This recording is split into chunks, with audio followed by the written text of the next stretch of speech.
Welcome to chapter 31 of our journey through Wuthering Heights. Don't forget, as ever, like, comment, subscribe, notification bell. We're almost at the end of the journey now. There's a lot of people aren't subscribed who are following these, so if you're one of those, kindly think about subscribing. Doesn't take a second. Thank you very much. And without further ado, let's continue. So we had young Catherine in a dire situation. Linton Heathcliff is dead.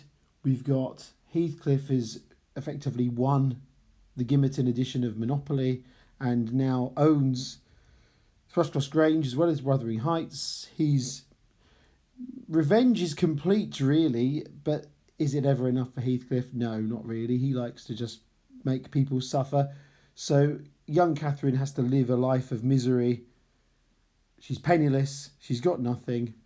Nellie's not allowed to visit her. We've caught up with the main story because now it's not Nellie telling the story anymore. It's Lockwood back to being the main narrator. And it's Lockwood now is kind of more...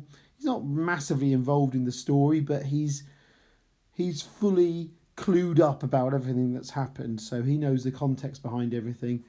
He's decided he wants to not rent out Thrushcross Grange anymore. Understandably, he wants to go back to London. Or at least go to London, but we assume go back to London. So anyway, so this is Lockwood narrating again. So here we are. Whoa, just moving the page there. Sorry, wrong button. Right. So we have chapter 31 and we've got more... Yesterday was bright, calm and frosty, so more weather references. Probably maybe links to the frosty reception he'll get at Wuthering Heights. My housekeeper entreated me to bear a little note from her to her young lady, so that's Nellie, like she did before, and I did not refuse, for the worthy woman was not conscious of anything odd in her request. The front door stood open, but the jealous gate... I think there's a bit of snobbery there from Lockwood, actually, isn't it? The front door stood open, but the jealous gate was fastened. Transferred epithet there, jealous gate was fastened. As at my last visit, I knocked and invoked Earnshaw from among the garden beds. That's Hareton. He unchained it and I entered. The fellow was as handsome a rustic as need be seen. So there's always lots of references to Hareton's handsome qualities there, and the rustic is he's like almost like an archetypal handsome country lad is the idea that's being conveyed there by Bronte. I took particular notice of him this time, but then he does his best apparently to make the least of his advantages. So we have some irony here in terms of he does his best to make the least of his advantages. So he is really the heir to Wuthering Heights. He's not really a country labourer, but that's what he makes himself out to be. And so Lockwood's line there suggesting he does his best to be the worst of himself, effectively, the worst he can be. So, well, it's Bronte obviously doing it as well, but I thought for some reason I hadn't highlighted, but I did think about quite an interesting little line there. So, not sure why I didn't highlight that bit, but you get the idea. Then we have asking if Heathcliff's around. Well, he's not, so that's good. He would be in at dinner time. Then Hareton immediately flung down his tools and accompanied me in the office of watchdog, not as a substitute for the host. So another dog reference there. Hareton more like a watchdog rather than hosting Lockwood. Lockwood doesn't ever really have a very warm welcome at Wuthering Heights.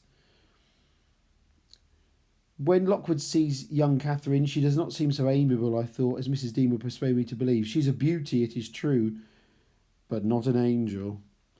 So she's got elements of her mother about as well, so there's the sense of she is beautiful, but she's not perfect by any means. But really, maybe it's Lockwood's got more of a high sense of his own worth and attractiveness than I think he really has, and we see another reference to that later actually as well. Lockwood tries to drop the note off in a discreet way, and as I fancied, adroitly dropped Mrs. Dean's note onto her knee, unnoticed by Hareton, but when she asked aloud, "What is that?" and chucked it off, So that gives the game away. But Lockwood is an unreliable narrator, so it could actually be his fault that this note was noticed. But let's assume that it's happened as is described here. Then, yeah, annoyed at her exposing my kind deed. He's got such a high opinion of himself, hasn't he? And fearful lest it should be imagined a missive of my own. So he's. Do you remember then when he had this unsuccessful, in his mind, love affair that turned out to be nothing? But he was very scared, wasn't he, to admit his love. So you see a little bit of an echo of that here, where he's worried that Kathy might see it as a sign of his own affection, a little love letter from him to her anyway. Lockwood, as a character, obviously created by Bronte, but let's think about it as a character. Lockwood may have some ideas here that he could go off with Catherine and rescue her from this situation. I think there's a little bit of that in him, really, that idea, but it's never going to happen. It doesn't say much about Lockwood, though, does it, compared to Nelly's situation? Not Nelly's situation, Catherine's situation. But the Heathcliff wouldn't allow it anyway, even if he did want to, because Heathcliff would have the control there as well. So Hareton originally seizes away the letter, but pulled out the letter and flung it on the floor beside her as ungraciously as he could. He changed his mind and lets her actually see the letter. Then she looks out the window, get the link to nature as well. There's a lot of imagery and the recurring motif of windows in the whole novel as well. And there's a sense of this way as again, it's a transitional state between the interior of Wuthering Heights and the outside moors. And so she's looking out and imagining herself out on the moors. I should like to be riding Minnie down there. That's her pony. I should like to be climbing up there. Oh, I'm tired. I'm stalled, Hareton. So she can't get out. She's like a caged bird, really. She wants to be free out on the moors. So we have Lockwood ask about, my housekeeper never wearies of talking about you and praising you, and she'll be greatly disappointed if I return with no news of or from you, except that you received a letter and said nothing. She appeared to wonder at this speech and asked, does Ellen like you? Yes, very well, I replied hesitatingly. He doesn't sound so sure, does he? You must tell her, she continued, that I would answer a letter, but I have no materials for writing, not even a book from which I might tear a leaf. And we've also mentioned about the book's symbolism in the novel as well. No books, I exclaimed. How do you contrive to live here without them? Though provided with a large library, I'm frequently very dull at the Grange. Take my books away and I should be desperate.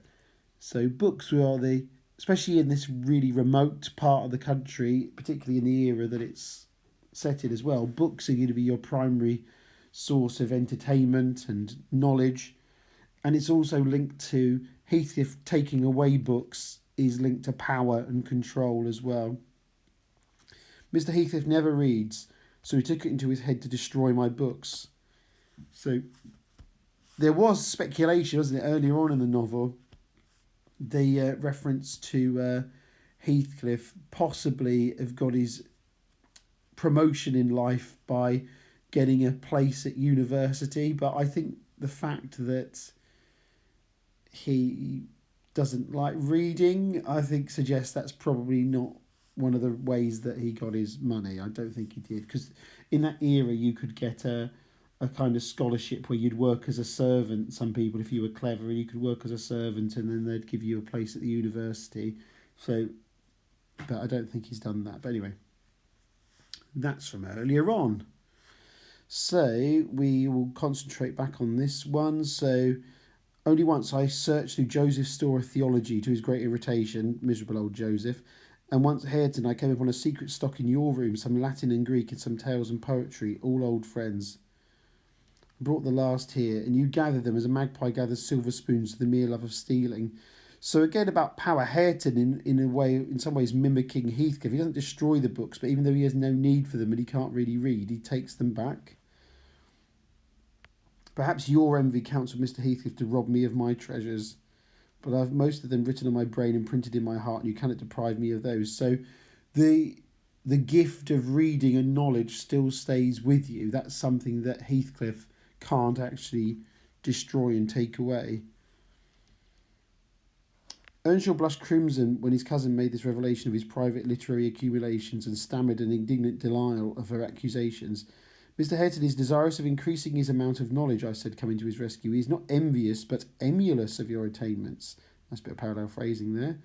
He'll be a clever scholar in a few years. So it turns out Hareton, Lockwood, I think here is actually, he's right, he's quite perceptive with it. So Hareton is trying to create common ground with Kathy, and he's reading and trying to improve himself.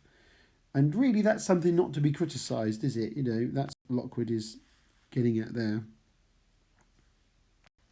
So I've highlighted some more bits here because I've forgotten to do it. So, but Mrs. Heathcliff, we each had a commencement and each stumbled and tottered on the threshold. Had our teachers scorned instead of aiding us, we should stumble and totter yet. So this is a extended metaphor for the idea of learning to walk with learning to read.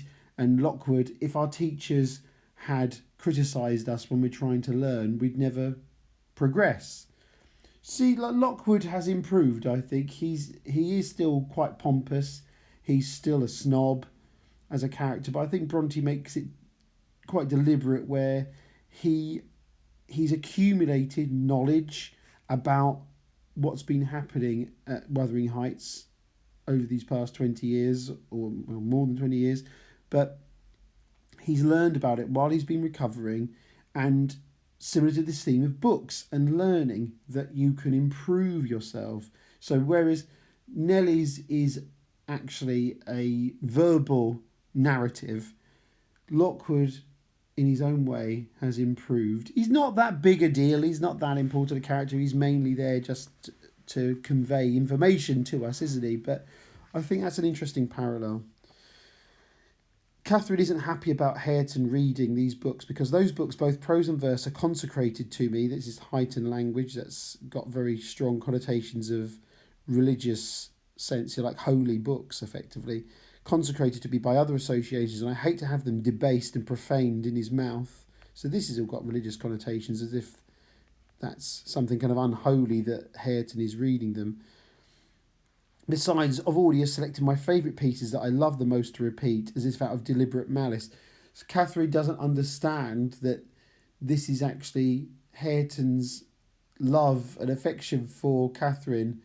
He's trying to copy her, and he's showing an interest in the things that she likes, and he's trying to improve himself as well with reading. So this causes tension here. He followed my example and left the room, but presently reappeared bearing half a dozen volumes in his hands, which he threw into Catherine's lap, exclaiming, "Take them! I never want to hear or read or think of them again." Hareton is very emotional, passionate, quick to anger, isn't he? And at this point here, she actually mocks Hareton. She imitates the way that he reads, in the drawling tone of a beginner, and that upsets Hareton. So Catherine, she's not looking too good here, but then again, she is effectively a prisoner at Wuthering Heights and hates her life there, and it is really dreadful, so you can understand where she's coming from. The little wretch had done her utmost to hurt her cousin's sensitive, though uncultivated feelings, and a physical argument was the only mode he had of balancing the account and repaying its effects on the inflictor. He afterwards gathered the books and hurled them on the fire. I read in his countenance what anguish it was to offer that sacrifice to spleen. So, Hareton is upset to do it. Out of rage, he burns the books, which is similar to Heathcliff as well.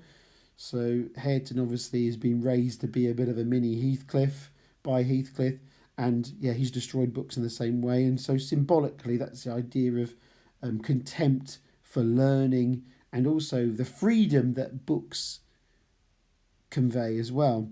And it's a taboo, isn't it? Obviously, we've gone through, most famously, really, 20th century with Nazis burning books, isn't it? It's a taboo to burn books. It seems sacrilegious to be destroying books because it represents knowledge and learning and a higher aspect of human culture. It's abhorrent to do that. So obviously this novel is it's a 19th century novel, but it's highly controversial to burn books, to burn any book. Really, it's still controversial because it's just counter to what books really represent. But when I look for his father in his face, I find her every day more. How the devil is he so like I can hardly bear to see him? Said this is Heathcliff actually turns up and returns here, and he sees Hareton, and it's the idea of he's looking more and more like Catherine, and he can't bear to see it because that's reminding him of, obviously, his true love. I'm glad to see you out of doors again, Mr. Lockwood, he said in reply to my greeting. From selfish motives, partly. I don't think I could readily supply your loss in this desolation. I wondered more than once what brought you here. So that is Heathcliff talking to Lockwood there. And he tells him that I feel no disposition to retain Thrushcross Grange beyond the 12 months I agreed to rent it.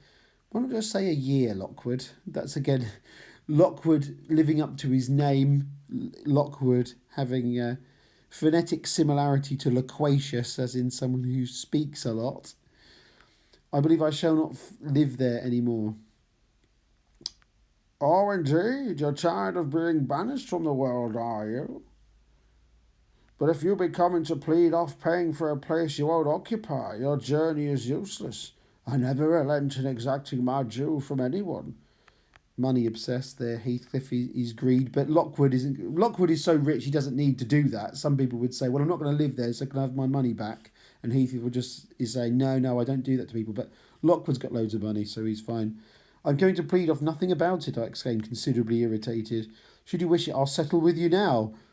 Money, money, money. I better stop that before I get I get in trouble with the YouTube authorities for, yeah. Anyway. So, no, replied Cordy, you'll leave sufficient behind to cover your debts if you fail to return. That's Heathcliff. I'm not in such a hurry. Sit down and take your dinner with us. A guest that is safe from repeating his visit can generally be made welcome. That's really, that Bronte there writing is so unfriendly, isn't it? That's real kind of ironic manners. Like say, oh, sit with your dinner with us, but any guest who's very unlikely to ever come back again is more welcome than a normal guest, someone who would actually repeat their visit. Catherine reappeared bearing a tray of knives and forks. I noticed she's effectively like a servant, really, with that in that respect. She made his directions very punctually. Perhaps she had no intention to transgress. Living among clowns and misanthropists, she probably cannot appreciate a better class of people when she meets them. That's Lockwood being incredibly snobby there as well. So, yeah, Catherine is forced to go and she's not allowed to sit with them for dinner. How dreary life gets over in that house, I reflected while riding down the road. What a realisation of something more romantic than a fairy tale it would have been for Mrs. Linton Heathcliff had she and I struck up an attachment as her good nurse desired and migrated together into the stirring atmosphere of the town. So anyway, I should have said after the dinner, Lockwood leaves, and that's him there reflecting on it would be a romantic fairy tale, which actually links to the idea of stories as well, really, is the theme. But he's got this fantasy of saying if we'd struck up a good friendship, then maybe we could have run off together and we could have then effectively been married and he could have rescued her. But it's a real fantasy, and he's such a wally, isn't he, really? She's got absolutely no interest in him at all. She doesn't. 32. So anyway, I will stop there. So hopefully you enjoyed that one. Thank you for that, found that useful. Again, like, comment, subscribe. There's lots of people who haven't subscribed who are watching the videos, but thank you if you already have. And I will see you on the next one. Have a good day or night, whatever you're doing. Goodbye.